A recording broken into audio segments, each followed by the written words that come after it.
kamu itu gimana kondisinya sekarang, apa udah? Tempelan. Dan ternyata yang ngikutin dia tuh sosok ibu. Itu setelah pulang dari hotel itu? Iya. Berarti secara tidak langsung tuh dia kayak menantang gitu nggak sih?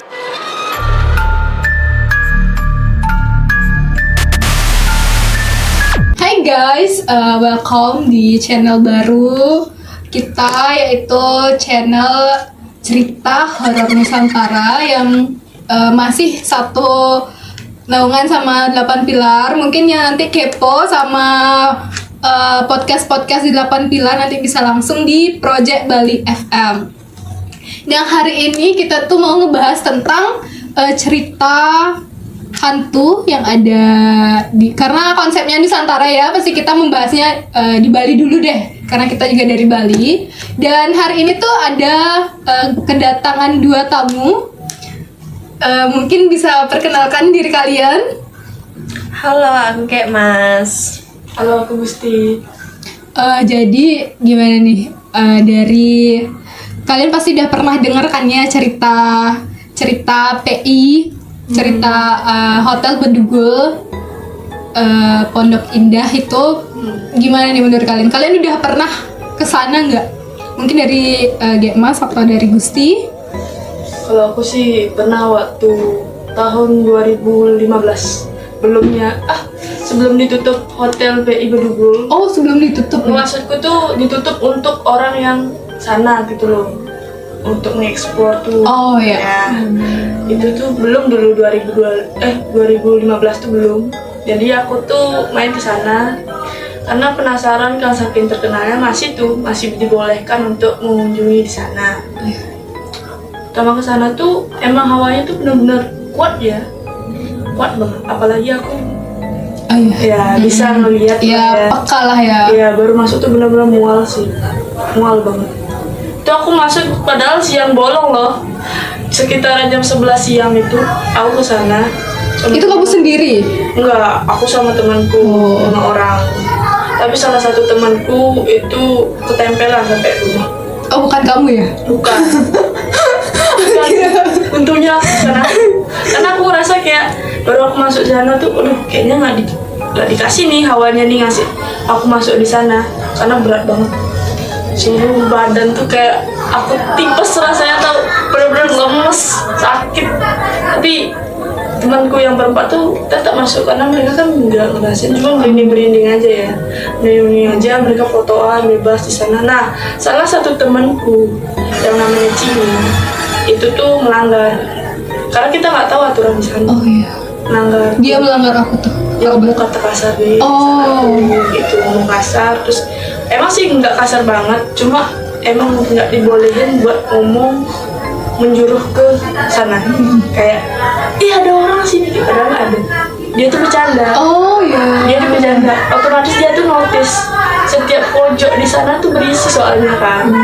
Ada aja setiap pojok di sana. Nah, temanku ini dia tuh kayak bercanda, kayak nge-notice gitu, padahal dia nggak lihat.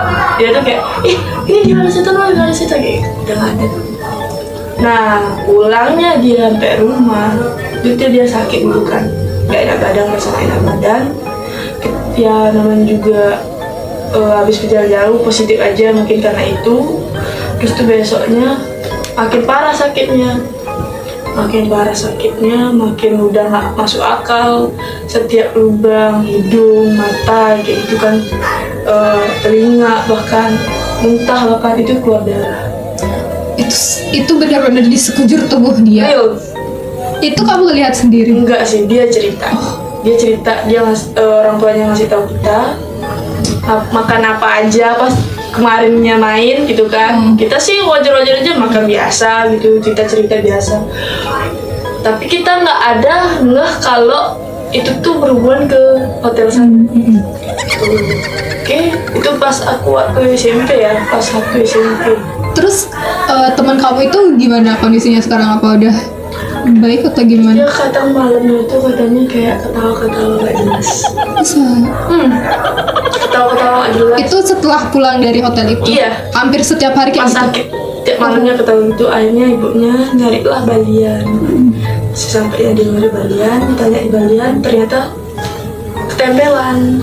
ketempelan di sana karena dia nge-notice. Notice ada sosok. Padahal tuh bercanda ya. Padahal itu bercanda tapi real ada pas dia notice kayak gitu. Berarti secara tidak langsung tuh dia kayak menantang gitu nggak sih? Iya. Dan ternyata yang ngikutin dia tuh sosok ibu hamil. Agak merinding ya guys. Saya agak merinding ya guys. Dan apa namanya, dia nggak mau lepas dari temanku sampai sekarang. Sampai sekarang dia mau lepas sampai sekarang. Kan Balian pun ya orang-orang pintar pun emang udah nyerah. Kalau dia mencoba untuk melepas, temanku meninggal. Terus kondisi teman kamu itu sekarang gimana? Maksudnya normal? Fine-fine aja. Dia mempunyai perjanjian jadinya.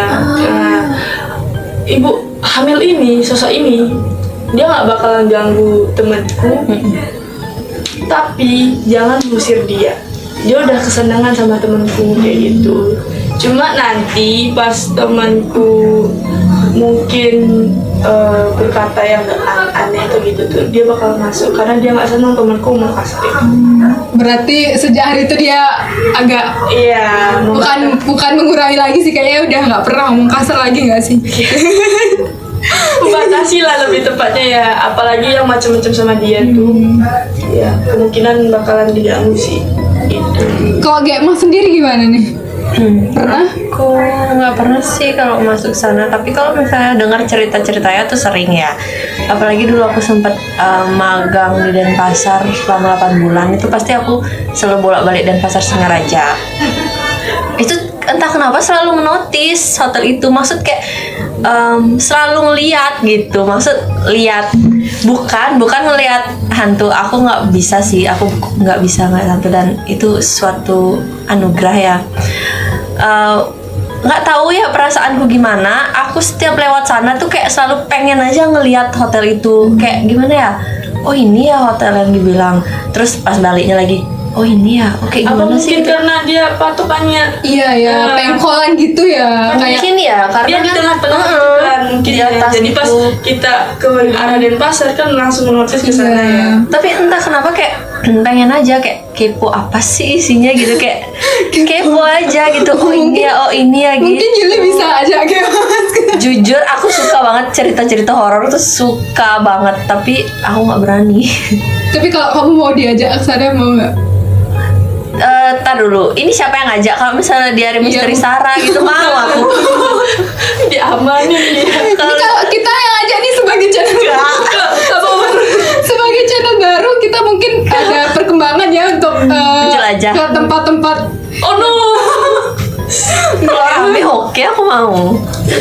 Kayak ini aku nih dapat info ya, dapat mungkin Jadi hostnya pernah nggak? apa nih kesana? Enggak sih, aku bener-bener nggak bakal takut kesana dan nggak mau kalau diajak sih. Karena emang vibes-nya tuh udah dari kejauhan aja udah beda banget, kayak abu-abu gimana gitu ya, udah serem gitu jadi. Apalagi dia di atas hotelnya tuh ada apa, sanggar gitu. Sanggar. Iya, ada sanggar dia. Kamu pernah lihat dari luarnya? iya. Itu ada kayak patung naga itu. Oh, kan? iya. Nah, itu naik ke atas, itu tinggi. Itu tinggi berapa? Tahu nggak? Sekitar 4 gitu lah. 4 jajaran itu. Bukan jajaran 4 gitu ya, tapi jajaran stack gitu kan, 4 lah. Sampai di sanggarnya itu. Itu dulu khusus untuk sanggar. Kayak mungkin kalau itu aktif ya buat untuk tamu-tamu. Iya, iya. Nah, Kayaknya mungkin karena ini aku ada beberapa 3 versi cerita dari Hotel PI ini. Itu yang pertama itu katanya ini tuh hotel milik Tommy Soeharto, putra dari mantan presiden kita Pak Soeharto ya. Dan katanya proyek ini berhenti karena ia masuk penjara pada tahun 2002. Terus versi kedua itu ada yang mengklaim dimiliki oleh seorang pengusaha asal Tionghoa yang kehabisan dana sehingga proyeknya batal dijalankan. Terus yang terakhir itu ada karena masalah administrasi lahan lah, standar keamanan menjadi penghambat operasional hotel lah, gitu-gitu sih. Ini menurut kamu versi dari 3 versi itu mana yang paling masuk akal atau kayaknya yang ini deh gitu? Ada nggak? Kalau aku sih dengarnya di sekitar tuh ya, warga sekitar tuh bilang itu nggak bisa dibangun karena tanah itu tanah suci. Oh, gini nggak sih? Maunya dibangun pura gitu loh. Oh, oh iya, Jadi aku pernah banyak sih dengar seperti itu. pertentangan tentang warga di sana tuh sama yang punya tanah itu. Emang itu nggak bisa dibangun karena emang tanah itu tanah suci. tanah suci gitu. Gara-gara itulah banyak hal-hal tragedi biar nggak terjadi pembangunan itu. Tapi itu make sense sih, soalnya kan itu di atas banget nggak sih Iya bangunannya, itu di atas banget, apalagi kita bangun hotel nggak sih, itu masa nggak etis nggak sih kalau di atas? Iya sih. Mungkin menurut kepercayaan Bali juga, maksudnya nggak Bali juga sih, mungkin di beberapa wilayah juga kayak gitu ya. Maksudnya setiap tanah kan pasti punya apa sih namanya ya? Ya kayak di Bali suci lah, mungkin mau harusnya dibangun pura, tapi ternyata dibangun hotel, jadinya kan agak kurang lah. Oke guys, jadi kita kayaknya lanjut di part 2 ya, agar kalian tuh lebih jeng Lebih kepo. lebih kepo lagi. Bye guys.